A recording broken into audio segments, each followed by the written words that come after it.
السلام علیکم ورحمۃ اللہ وبرکاتہ. الحمدللہ والصلاة والسلام علی رسول اللہ اما بعد. مثالی مسلمان 22واں حلقہ والدین کے ساتھ حسن سلوک میں نبی کریم صلی اللہ علیہ وسلم کے کچھ فرامین. پچھلے 21ویں حلقے میں آپ نے سنا قرآن کی آیتوں کی روشنی میں، اور یہ بھی سنا کہ قرآن مجید میں اور بہت ساری آیتیں ہیں. اسی طرح نبی کریم صلی اللہ علیہ وسلم کی بہت ساری احادیث مبارکہ میں بھی والدین کے ساتھ حسن سلوک، ان کی اطاعت و فرما برداری، ان کی خدمت میں دل لگا کے اپنی پوری محنت صرف کرنا، اس کی بڑی تاکید، بڑی ترغیب، بڑے ہی اجر و ثواب کی بات بتائی گئی. آئیے چند حدیثوں پر ہم غور کرتے ہیں. صحیح بخاری اور مسلم میں حضرت عبداللہ بن مسعود رضی اللہ عنہ کی حدیث ہے. وہ کہتے ہیں کہ میں نے اللہ کے رسول صلی اللہ علیہ وسلم سے سوال کیا کہ بتائیے اللہ رب العالمین کو سب سے زیادہ پسندیدہ عمل کیا ہے؟ غور کریں آپ سوال پر. ای العمل احب الی اللہ، اللہ کے نزدیک سب سے پیارا عمل، اللہ کو سب سے زیادہ محبوب و پسندیدہ عمل. آپ صلی اللہ علیہ وسلم نے سب سے پہلے نماز کا ذکر کیا، اور ابو داؤد کی روایت میں ہے کہ نماز کو اس کے اول وقت میں ادا کر رہا. پھر پوچھا کہ اس کے بعد کون سا؟ تو آپ صلی اللہ علیہ وسلم نے فرمایا والدین کے ساتھ حسن سلوک. پھر پوچھا اس کے بعد کون سا؟ تو فرمایا جہاد فی سبیل اللہ. تو دیکھا آپ نے مربی اعظم صلی اللہ علیہ وسلم نے دو بہت بڑی عبادتوں کے بیچ میں، ایک عبادت نماز جو دین کا ستون ہے، دوسری عبادت جہاد جو دین کی چوٹی اور بلندی ہے، ان کے بیچ میں ماں باپ کے ساتھ حسن سلوک کو رکھا. ایک اور صحیح حدیث میں ہے، ایک آدمی اللہ کے رسول صلی اللہ علیہ وسلم کے پاس حاضر ہوتا ہے اور آپ صلی اللہ علیہ وسلم کے ساتھ میں رہ کر جہاد کرنے کی خواہش کرتا ہے. کیوں؟ اللہ سے اجر چاہتے ہوئے. تو آپ صلی اللہ علیہ وسلم سوال کرتے ہیں فَهَلْ مِنْ وَالِدَيْكَ أَحَدٌ حَيٌّ، کیا تیرے والدین میں سے کوئی ایک زندہ ہے؟ تو وہ شخص کہتا ہے کہ ہاں کلاہما، وہ دونوں کے دونوں زندہ ہیں. آپ صلی اللہ علیہ وسلم اس کو تعلیم دیتے ہیں فَتَبْتَغِي الْأَجْرَ مِنَ اللَّهِ تَعَالَى، کیا تو واقعتاً اللہ سے اجر چاہتا ہے؟ وہ شخص کہتا ہے ہاں. تو آپ صلی اللہ علیہ وسلم فرماتے ہیں ارجع الیہما فاحسن صحبتہما، لوٹ جا اپنے والدین کی طرف اور ان دونوں کے ساتھ اچھی صحبت، ان کے ساتھ اچھا سلوک، ان کے ساتھ اچھا رہن سہن، ان کی سنگت میں رہ کر، صحبت میں رہ کر ان کو خوش کرنا، ان کے ساتھ حسن سلوک کرنا، ان کی اطاعت و فرما برداری کرنا. اس کی تاکید فرما رہے ہیں اللہ کے رسول صلی اللہ علیہ وسلم. ایک اور موقع پر ایک اور شخص آ کر کہتا ہے اللہ کے رسول صلی اللہ علیہ وسلم مجھے جہاد میں جانے کی اجازت دیجیے. آپ صلی اللہ علیہ وسلم پوچھتے ہیں کیا تیرے والدین زندہ ہیں؟ وہ کہتا ہے ہاں. آپ صلی اللہ علیہ وسلم فرماتے ہیں فَفِيهِمَا فَجَاهِدْ، ان دونوں کی خدمت میں تو کوشاں رہا، تو ہمیشہ جد و جہد کرتا رہا ان کی اطاعت و فرما برداری میں، ان کے ساتھ حسن سلوک میں. غور کیجئے، سپہ سالار، تمام سالاروں کے قائد نبی کریم صلی اللہ علیہ وسلم کو بہترین مجاہدین کی ضرورت پڑتی، لیکن ایسے موقع پر بھی والدین ان کی کیا ضرورت ہے، ان کو خدمت کی کتنی سخت ضرورت ہے اپنے اولاد سے، اس چیز کو آپ صلی اللہ علیہ وسلم نے فراموش نہیں کیا. جس سے آپ بخوبی اندازہ لگا سکتے ہیں کہ دین اسلام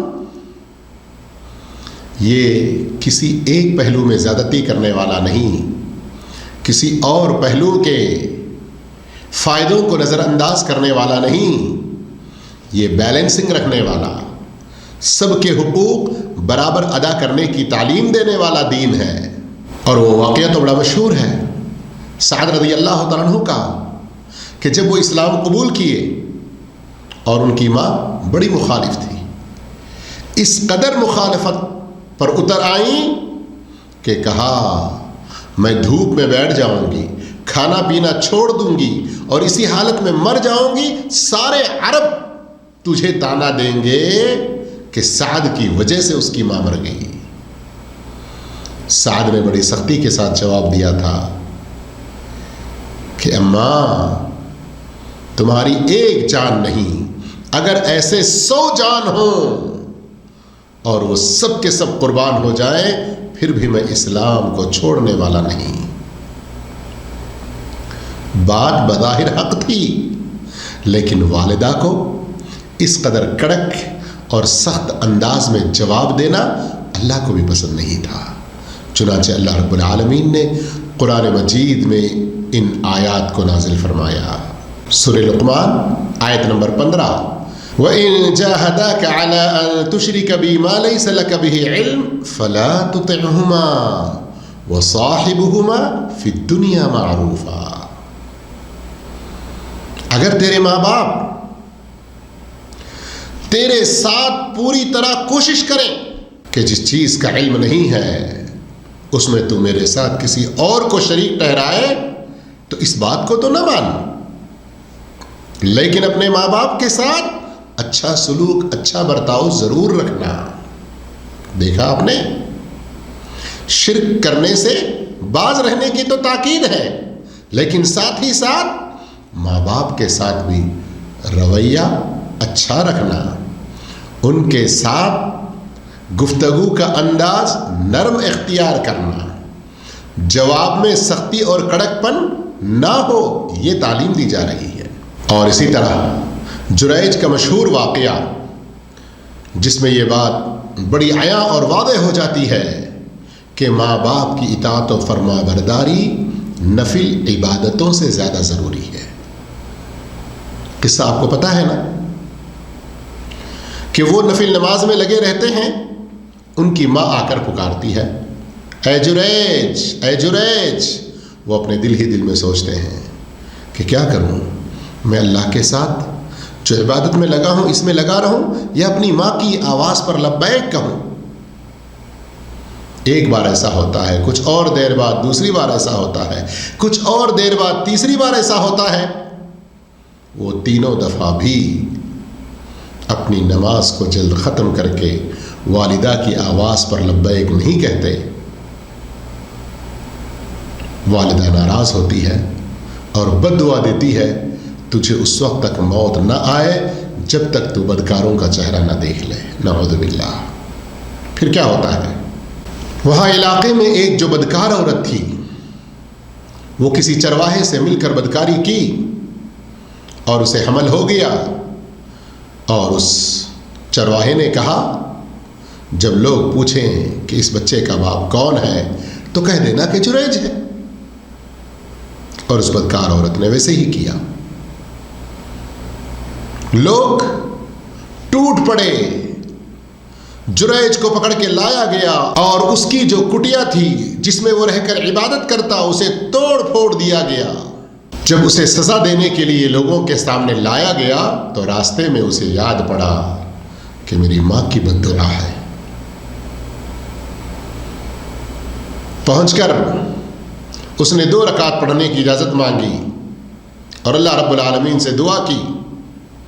وہاں اللہ رب العالمین نے اس کی لاج رکھ لی، اس کی توبہ تو قبول کی، لیکن ہوا کیا، 2 رکعت نماز پڑھنے کے بعد وہ اس دودھ پیچھے شیر خوار بچے کے پاس آیا اور اس بچے کو مخاطب ہو کے کہا کہ تیرا باپ کون ہے؟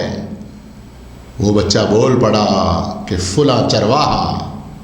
لوگ یہ سننا تھا ہکا بکا رہ گئے اور اس جریج سے کہنے لگے ہمیں تمہیں بڑا قیمتی سونے کا بنا کر دیں گے جس میں تم عبادت کرتے رہو گے۔ کہا نہیں، جو پہلے تھا ویسے ہی رہنے دینا۔ اس واقعے میں اگرچہ کہ اللہ کی مدد آئی بعد میں، لیکن ماں کی بد دعا بھی تو لگی کہ بدکاروں کا چہرہ دیکھنے سے پہلے تجھے موت نہ آئے۔ اور یہ کیوں؟ نفل عبادت کو ماں کے جواب پر مقدم کرنے کی وجہ سے. یہ ہے جو دین ہمیں اپنے ماں باپ کے حقوق سکھاتا ہے، ان کے ساتھ حسن سلوک کی تعلیم دیتا ہے، اور وہ کسی خدمت کے لیے بلائیں تو ان کی آواز پر لبیک کہنے کے بارے میں اس طرح کی رہنمائی فرماتا ہے. انشاءاللہ والدین کے ساتھ حسن سلوک کے بارے میں اور بھی بہترین باتیں آگے ایپیسوڈز میں انشاءاللہ سنتے رہیں گے. تب تک کے لیے اجازت. والسلام علیکم ورحمۃ اللہ وبرکاتہ.